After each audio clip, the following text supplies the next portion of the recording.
Di 100 hari pemerintahan Prabowo Gibran, kalian suka bertanya-tanya nggak sih soal gimana nasib pendidikan kita kini dan nanti?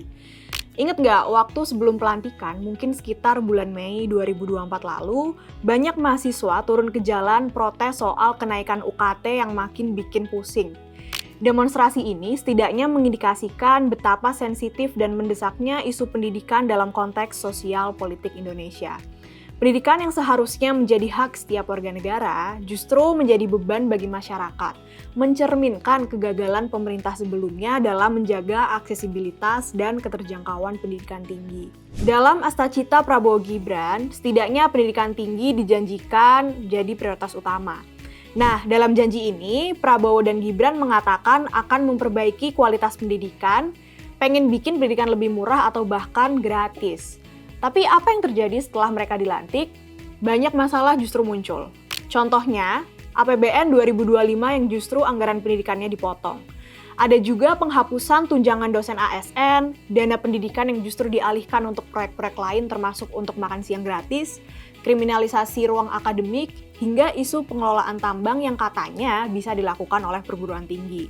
Puncaknya, Menteri Pendidikan Tinggi, Sains, dan Teknologi Satrio Sumantri Brojonegoro diduga melakukan penyalahgunaan wewenang dan memecat stafnya secara sepihak.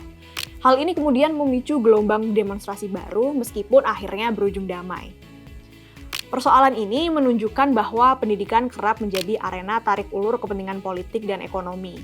Alih-alih menjadi investasi jangka panjang untuk pembangunan bangsa, pendidikan justru seringkali terjebak dalam siklus kebijakan yang reaktif dan tidak berkelanjutan.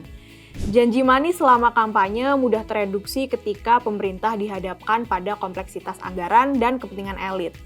Dalam konteks ini, masyarakat perlu lebih kritis untuk mengawal kebijakan pendidikan, memastikan bahwa pemerintah tidak sekedar menjadikan sektor ini sebagai alat retorika politik, melainkan benar-benar memperjuangkan transformasi sistemik yang berorientasi pada keadilan dan keberlanjutan. Jadi gimana menurut kalian? Apakah pendidikan kita akan terus jadi janji manis? Atau kira-kira akan ada perubahan nyata ke depan? Yuk share pendapat kalian di kolom komentar. Tidak ada yang peduli pada nasib buruh selama mereka mendapat kepuasan secara instan.